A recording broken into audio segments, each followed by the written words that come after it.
Scratch, on va faire une petite visite guidée de l'interface pour que vous vous situiez et puis qu'ensuite, cet après-midi, quand vous ferez les activités, vous maîtrisiez le vocabulaire.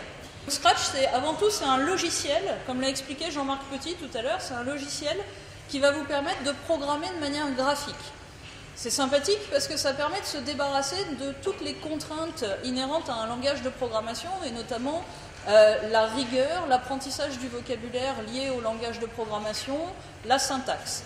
Ici, le langage de programmation, il est capturé dans des blocs qui ressemblent à des espèces de pièces de puzzle et ce qu'on va pouvoir faire ou ne pas faire est contraint à la fois par la taille, enfin pas par la taille, mais plutôt par la forme et la possibilité ou non de connecter des blocs.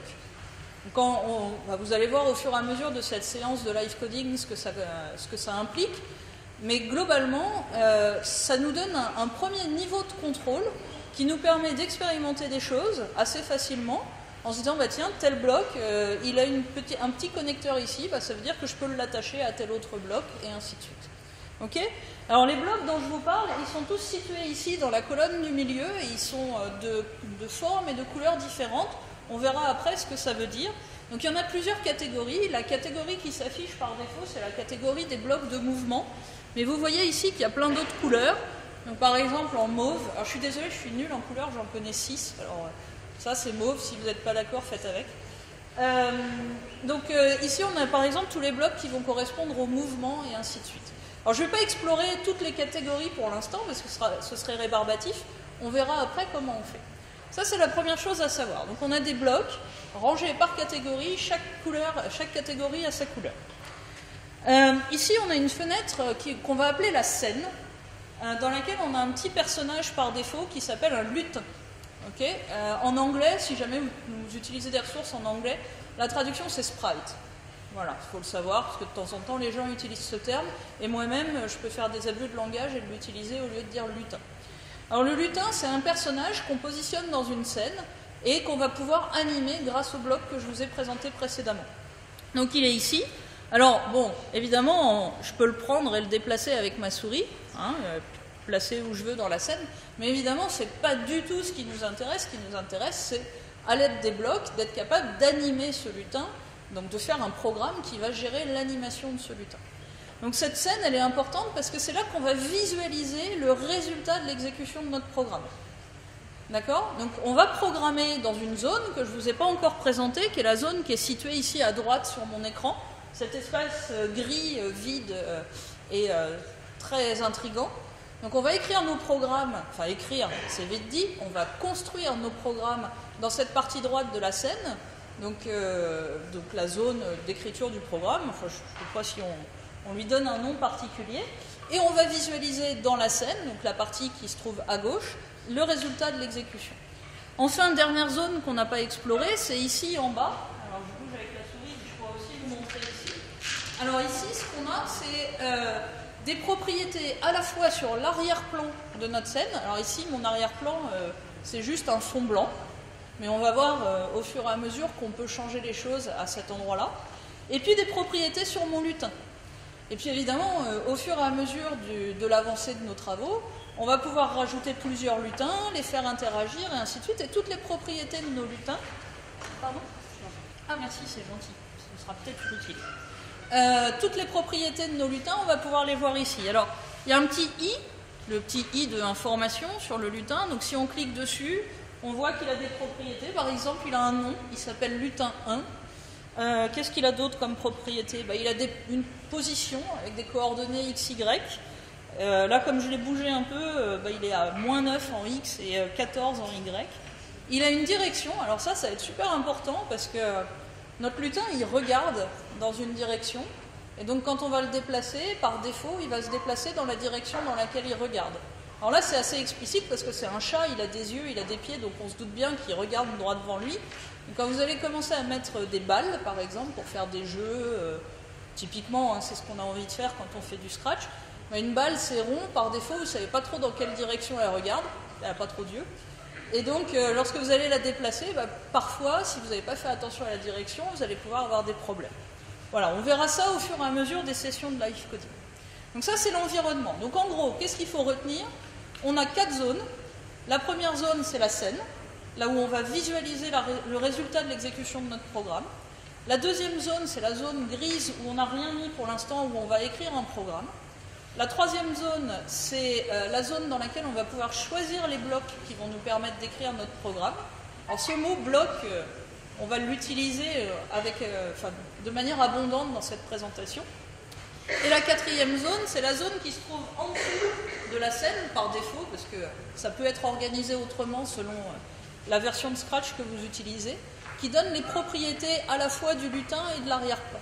Alors après, il y a des subtilités qu'on verra au fur et à mesure. Il y a notamment, vous n'avez pas encore, je vous en ai pas encore parlé, mais vous voyez qu'il y a des onglets ici qui donnent des visualisations différentes de la zone de droite. On verra après à quoi correspondent ces onglets. Ok pour tout le monde? Alors est-ce que vous avez des questions jusque-là? En particulier ceux qui n'ont jamais touché Scratch de leur vie? Non? Tout va bien? Si je vais trop vite, il faut me le dire. Si je vais trop lentement, je suis désolée, mais il faut que tout le monde puisse suivre. D'accord? Donc surtout, n'hésitez pas à poser des questions et à m'interrompre. C'est bon pour tout le monde? Donc on continue. Alors, juste pour info, si jamais votre Scratch est en anglais ou, je sais pas moi, en italien et que ça vous plaît pas, ici vous avez une petite planète qui vous permet de changer la langue de Scratch. Alors je vous dis ça parce que si vous l'installez sur votre machine à vous, ça va bien se passer. Mais si à l'école c'est déjà installé sur les machines et que l'install n'a pas forcément été faite comme vous le souhaitiez, il se peut que par défaut l'interface soit en anglais. N'hésitez pas à la changer, c'est par défaut. Bon alors comme tout programme et comme tout bon informaticien qui se respecte, la première chose qu'on va faire, avant de commencer à faire quoi que ce soit, c'est qu'on va sauvegarder notre premier programme. C'est super important, c'est un concept à transmettre aussi aux jeunes que vous allez former à Scratch. Quand on bosse sur un ordinateur, il peut se passer des tas de choses. L'ordinateur peut tomber en panne, il peut planter, il peut y avoir une coupure de courant. Vous pouvez renverser du café dessus. Enfin ça, c'est si la pause café avait déjà été livrée. Enfin bon, peu importe, mais il peut se passer des trucs et on peut perdre son travail. Donc un bon réflexe, c'est de sauvegarder son travail le plus fréquemment possible, et notamment quand on commence. Donc on va le faire. Là, même si j'ai rien fait dans mon projet, je vais sauvegarder mon premier projet. Et puis je vais l'appeler, alors comme je n'ai encore aucune idée de ce qu'on va faire, je vais l'appeler Live Coding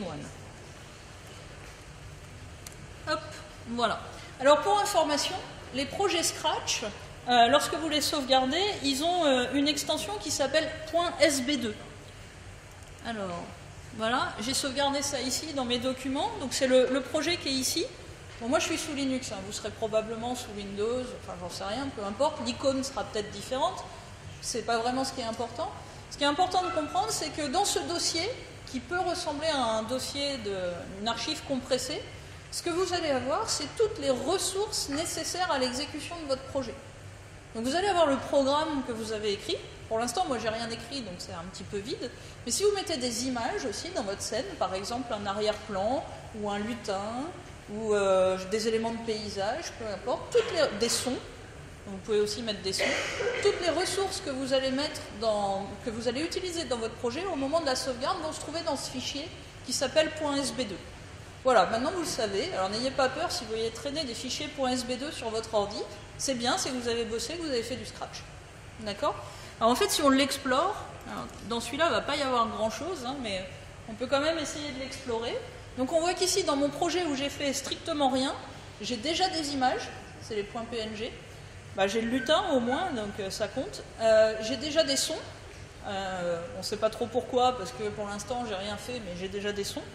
Et puis, j'ai déjà un truc qui s'appelle project.json. Je vous passe les détails, mais en gros, c'est des informations sur le projet que vous êtes en train de faire. Voilà, ça c'est pour votre culture personnelle.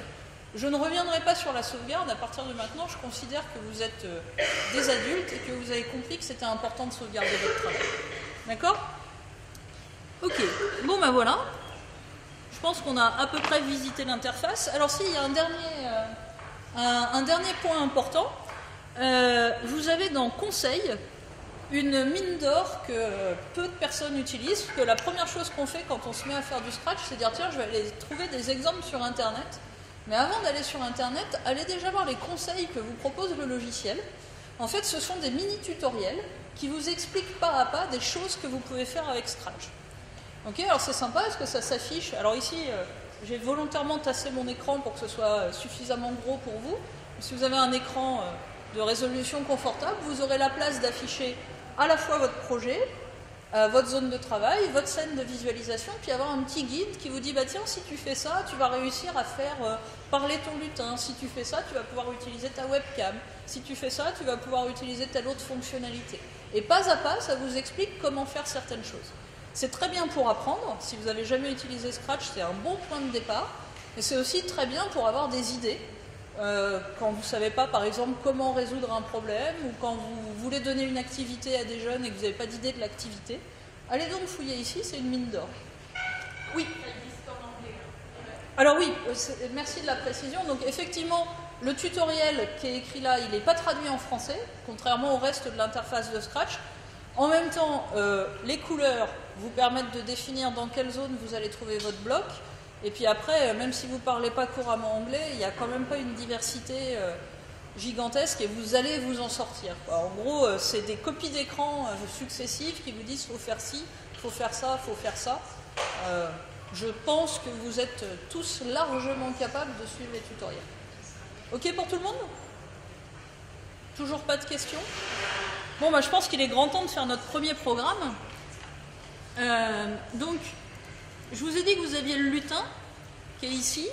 Alors, ce qu'il faut comprendre, c'est que c'est un mode de... Pour ceux qui ont déjà fait... Ah oui, c'est une question que je ne vous ai pas posée. Qui parmi vous a déjà programmé dans un autre langage? C'est-à-dire pas avec Scratch? Ok. Python? Java? C? D'accord, c'est assez diversifié. C'est pas ça qu'on fait. D'accord? C'est absolument pas ce style de langage de programmation. Vous allez voir que si vous êtes habitué à programmer dans d'autres langages, pour certaines choses, en particulier la gestion des événements, c'est une véritable gymnastique du cerveau à faire. Pour ceux qui n'ont jamais programmé, c'est plutôt une bonne nouvelle. D'accord? Alors, j'en reviens à mon... Alors pas à mes moutons en l'occurrence, mais à mon chat. Donc lui c'est Scratch, hein, son petit nom. Lorsqu'on va écrire un programme, on va l'associer à un lutin.